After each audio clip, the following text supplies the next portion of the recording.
पाकिस्तान में आटे का बहरान हो या डॉक्टरों और वकीलों की लड़ाई के नतीजे में इखलाकियात का बहरान, मासूमों के साथ दरिंदगी से इंसानियत का बहरान सामने आए या सियासी बहरान, पाकिस्तान के हर बहरान का हल यह है कि सुबह को बदलो, शाम को बदलो, चेहरे नहीं निजाम को बदलो। इसकी वजह यह है कि निजाम बदलेगा तो क़यादत का मयार बदलेगा, निजाम बदलेगा तो जालिम कमजोर होगा, मजलूम ताकतवर होगा। निजाम बदलेगा तो मुल्क में अहले इक्तदार का मनपसंद इंसाफ नहीं होगा बल्कि हकीकी अदल होगा। निजाम बदलेगा तो इस्तेहसाल का खात्मा होगा। निजाम बदलेगा तो जमहूरियत हकीकी जमहूरियत और सियासी जमातें हकीकी सियासी जमातें बनेगी। निजाम बदलेगा तो तालीम आम होगी। निजाम बदलेगा तो शऊर आम होगा। निजाम बदलेगा तो गरीब भी खुशहाल होगा। निजाम बदलेगा तो अमेरिका, IMF और आलमी बैंक की गुलामी से निजात मिलेगी। निजाम बदलेगा तो पाकिस्तान इकबाल और कायदे आज़म का पाकिस्तान बनेगा। निजाम बदलेगा तो पाकिस्तान एक इस्लामी फलाही ममलकत बनेगा। निजाम नहीं बदलेगा तो मुल्क व कौम का मुकद्दर कभी नहीं बदलेगा। बदकिस्मती से पाकिस्तान का हुक्मरान तबका सियासी चेहरों की तब्दीली के जरिए से निजाम की तब्दीली का तासुर पैदा करने में लगा हुआ है, मगर चेहरों की तब्दीली निजाम की तब्दीली नहीं होती। दरअसल हमारे हुक्मरान तबके के लिए चेहरों की तब्दीली एक खेल है और उन्होंने चेहरों की तब्दीली को पाकिस्तानी कौम का सियासी नशा बना दिया है। किसी को जर्नैलों का नशा है और किसी को इमरान खान का नशा है, किसी को भुट्टो का नशा है तो किसी को शरीफों का नशा है। और इस नशे का सबसे होलनाक नतीजा यह है कि लोग निजाम और उसकी तब्दीली के बारे में सोचते ही नहीं।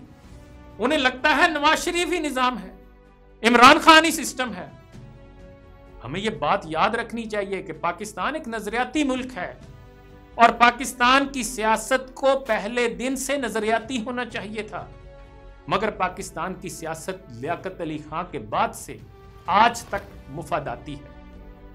एक मुस्लिम मुआशरे में नजरियाती सियासत का इम्तियाजी वसफ अगर तकवा, इल्म और अहलियत नहीं होगी तो फिर सियासत ऐसे बहरान का शिकार होगी कि आधा मुल्क हमारे हाथ से निकल जाएगा और बाकी मांदा मुल्क में कहीं ग्रेटर पंजाब की थ्योरी चल रही होगी, कहीं सिंधु देश का नारा लग रहा होगा, कहीं बलोचिस्तान लिबरेशन आर्मी काम कर रही होगी और कहीं जिनापुर की खिचड़ी पक रही होगी। हमें नहीं भूलना चाहिए कि जब एक दो हुकूमतें नाकाम होती हैं तो एक दो अफराद नाकाम होते हैं, जब कई हुकूमतें नाकाम होती हैं तो कई जमातें नाकाम होती हैं, लेकिन जब मुल्क की हर हुकूमत नाकाम हो जाए तो रियासत की नाकामी का तासुर पैदा होने लगता है। हमें इस पर सोचना चाहिए और अपने मुल्क की फिक्र करनी चाहिए और यह भी देखना चाहिए कि हमें सियासत के मैदान में किस तरह आगे बढ़ना है। क्या हमारे मुल्क में आला इखलाको किरदार के हामिल और असूलों के पाबंद पढ़े लिखे लोग सियासत में नहीं आ सकते? मांग रहा है पाकिस्तान सच्चे सीधे खरे इंसान। याद रखिएगा कि सियासत को बरतर इक़दार और बरतर असूलों से हमकिनार करने का तसव्वुर सिर्फ इस्लाम ही में नहीं, दुनिया की अक्सर मजहबी रवायतों और फलसफियाना निज़ामों में मौजूद है। जिस तरह हम अहद रसालत या खिलाफत राशिदा को आइडियल मानते हैं, इसी तरह हिंदू राम राज को आइडियलाइज करते रहे।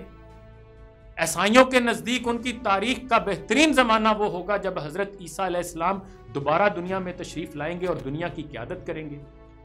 अफलातून ने भी कहा कि सियासत के मसले का एक ही हल है और वो ये कि या तो फलसफी को हुक्मरान बना दो या हुक्मरान को फलसफी बना दो।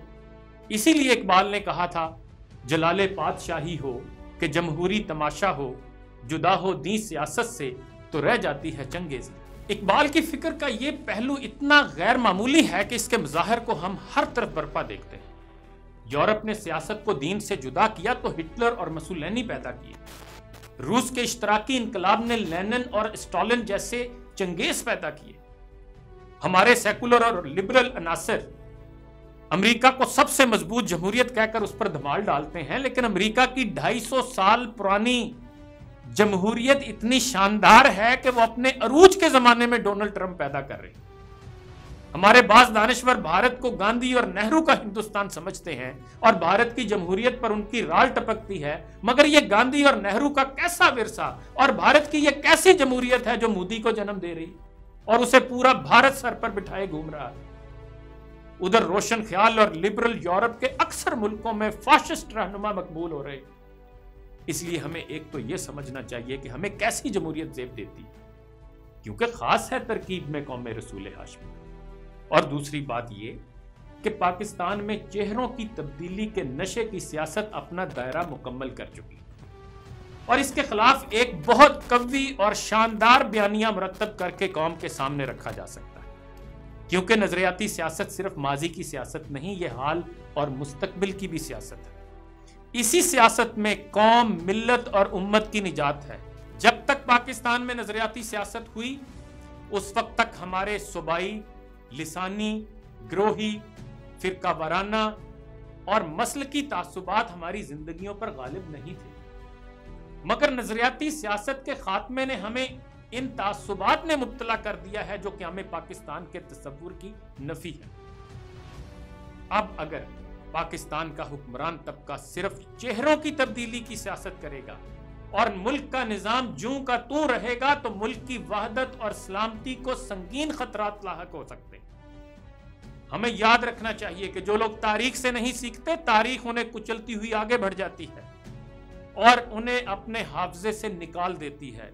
और यह भी याद रहे कि खुदा ने आज तक उस कौम की हालत नहीं बदली, न हो जिसको ख्याल खुदा अपनी हालत के बदलने का। IMTV के अगले प्रोग्राम में फिर बात होगी। अपना ख्याल रखिएगा।